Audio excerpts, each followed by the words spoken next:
Hello Kavya, Kavya তুই আমার কথা শোন মা, শোন মা, ওরা তোকে দেখতে আসবে, তুই চলে আয় মা, চলে আয় প্লিজ প্লিজ মা, চলে আয়। আপনি একদম চিন্তা করবেন না মাসিমা, আমি ভালো করে সাজিয়ে দেব, ভালো করে সাজিয়ে গুছিয়ে পাত্রপক্ষের সামনে ওকে প্রেজেন্ট করব। কিন্তু মাসিমা, বিয়েটা শেষমেশ হবে তো? কেন? না মানে আমার যতদূর মনে হচ্ছে বিয়েটা শেষমেশ না হাজতে বসে হয়। পুরোহিত মন্ত্র পড়বেন আর ওই কিরণ কান্তি ব্যানার্জি কন্যা সম্প্রদান করবেন। চুপ, কোনো কথা নয়। কাব্যা, কাব্যা তুই কোথায়, কোথায় কাব্যা তুই? তুমি তুমি অ্যাডভোকেট গীতা এলএলবি।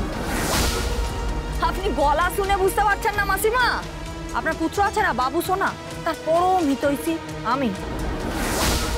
আপনার এই কন্যা কাব্যা ব্যানার্জি, তারও পরম হিতৈষী এই অ্যাডভোকেট গীতা এলএলবি ছাড়া আর কে হবে? আপনি তার গলাটাই চিনতে পারছেন না মাসিমা। তুমি কি চাইছো? আমি কি চাইছি? আপনার মেয়ে ডিস্কে এসে বসে বসে আবার একটা অপরাধ করেছে, সে আপনি কোনো চিন্তা করবেন না, আমি ওকে দিয়ে উগড়ে নেব সত্যি কথাটা, সে আপনি চিন্তা করবেন না। বড়বাবু,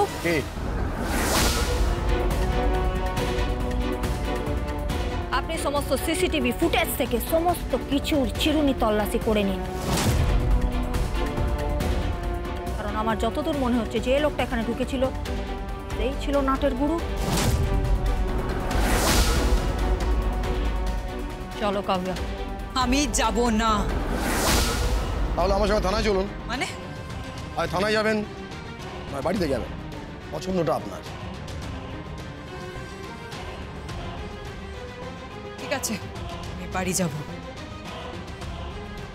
বেশ, লক্ষ্মী মেয়ে, চলো আমি তাহলে তোমাকে একটু সাজিয়ে টাজিয়ে দিই, তাই না? কিন্তু মাথায় রেখো একটা কথা, যদি কোনোভাবে জানতে পেরেছি এই অপরাধের সাথে তুমি যুক্ত আছো না, আমাকে তো ভালোভাবে জানো, কোটের ভেতর মুখ চলে, কোটের বাইরে হাত চলে। আমার বাবার মাথায় যে আঘাত করেছে না, সেই বিষধর সরীসৃপকে আমি ইগলের মতো চামড়া তুলে নিয়ে যাবো শূন্যে, সেখানে আমি ফালা ফালা করে দেব। মাথায় রেখো কথাটা। চলো।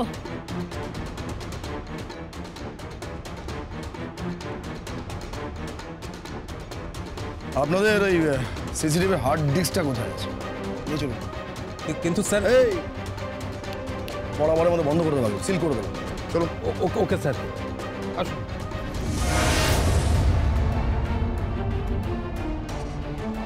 কেসটা খুব জটিল হয়ে যাচ্ছে বড়বাবু, খুব জটিল হয়ে যাচ্ছে। মনে হচ্ছে আমি একটা গোলক ধাঁধার মধ্যে পড়ে আছি, কিছুতেই কোনো আলো খুঁজে পাচ্ছি না আমি। কিন্তু কে কে করলো, কেন মারলো, মোটিভটা কি, আমি তো কিছু বুঝতেই পারছি না।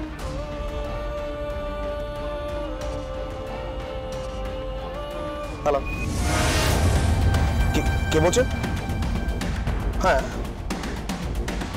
হ্যাঁ, কি বলছেন কি আপনি?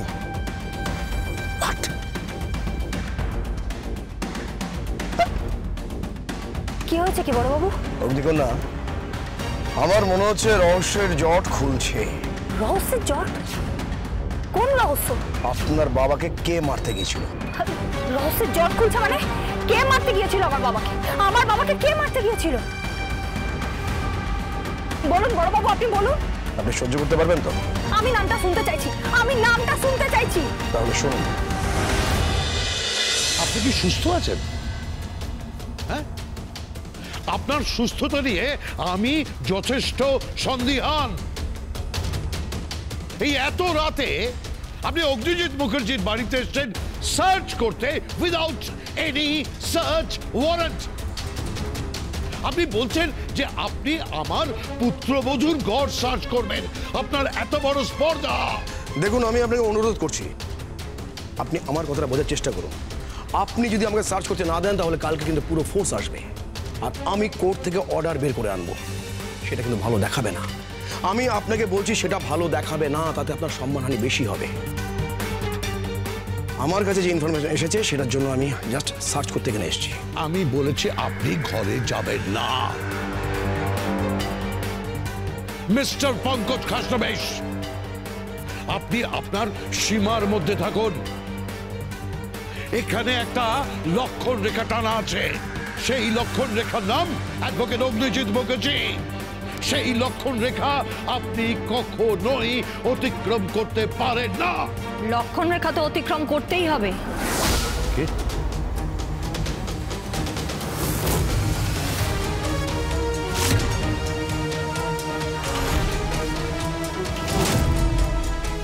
গীতা, লক্ষণ রেখা তো অতিক্রম করতেই হবে। থানার বড়বাবু মানে পঙ্কজ খাসনবিশ ভেতরে যাবেন, আমি ভেতরে যাব, আর আমার সাথে যিনি এসেছেন তিনিও ভেতরে যাবেন। আজকে যদি যেতে না পারি না, তাহলে কালকে কি কি হবে সেটা আপনি জানেন, আপনার আইন জানে, কারণ আপনি একজন আইন বিশেষজ্ঞ। Shut up! Just shut up! গিনি আমার বড় ছেলের স্ত্রী, সে আমার পুত্রবধূ।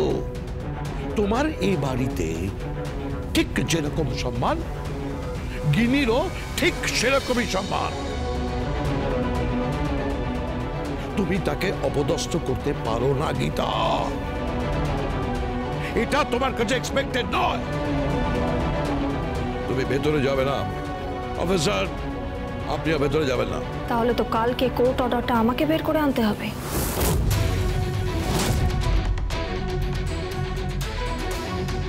বাহ, চমৎকার।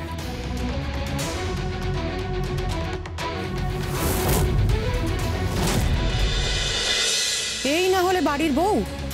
দেখুন বর্দা, দেখুন নিজের দিদিকে অপদস্থ করবে বলে কেমন উঠে পড়ে লেগেছে। আচ্ছা, তুমি এখন কি করবে? মানে একটা বাহানা বানিয়ে দিদির ঘরে ঢুকে সোজা প্রিজন ভ্যানে করে থানায় নিয়ে চলে যাবে, তাই না? তুমি এটাই প্ল্যান করে এসেছো তো? আপনি কেন মাঝখানে কথা বলছেন? হ্যাঁ, আপনি মাঝখানে কোনো কথা বলবেন না। বলবে, 100 বার বলবে, 1000 বার বলবে, ওর বলার অধিকার আছে। ও এই পরিবারের একজন সদস্য, আর এটা একটা পারিবারিক সমস্যা, এটা একটা একান্নবর্তী পরিবার। তুমিও এই পরিবারের বউ। এইভাবে তুমি গিনির ঘরে গিয়ে সার্চ করতে পারো না। কেন সার্চ করবে কেন তুমি? তোমার এক্স্যাক্ট প্রবলেমটা কি বলো তো? তোমার ইস্যুটাই তো আমি বুঝতে পারছি না। আচ্ছা, তুমি কি তোমার ওই পুরনো জ্বালাটার কথা ভুলতে পারোনি নাকি? হ্যাঁ, এই কোন জ্বালার কথা বলছো তুমি? ওই যে ওর বর আগে তোমায় ভালোবাসতো, সেটা এখনো ভুলতে পারোনি না?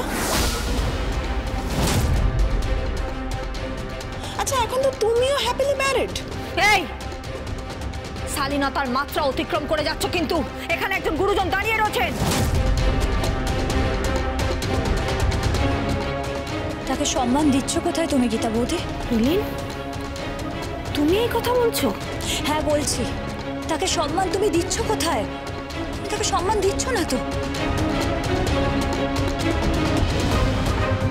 তুমি থানা থেকে লোক নিয়ে এসেছো এই রাত্রিবেলা, তুমি বাড়ির ভেতরে ঢুকতে চাইছো, আর সেটা বেআইনি। আর এইটুকু তো আমিও জানি গীতা বৌদি, তুমি এটা কেন করছো? এই পরিবারের বিরুদ্ধে গিয়ে তুমি এটা কেন করছো? ওকে যেতে দিন দাদা।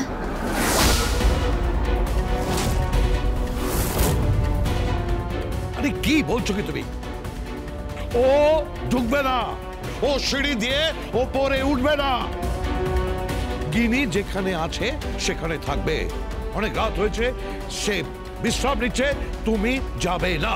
আমি তো যাবই, কেউ আটকাতে পারবে না আমাকে। আসুন বড়বাবু। Advocate Gita LLB. বাবা, advocate Gita LLB. Don't call me বাবা। অ্যাডভোকেট গীতা এলএলবি, আপনি ওপরে যাবেন না।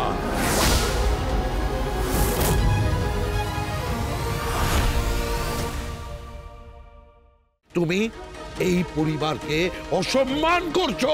যখন আপনি আমাকে কাঠগড়ায় তুলে নিয়ে অসম্মান করেছেন, তখন মনে পড়েনি যে আমি আপনার পুত্রবধূ? তুমি যদি ওপরে যাও তাহলে তোমার আমার সম্পর্ক তলানিতে এসে ঠেকবে। তুমি বুঝতে পারছো না?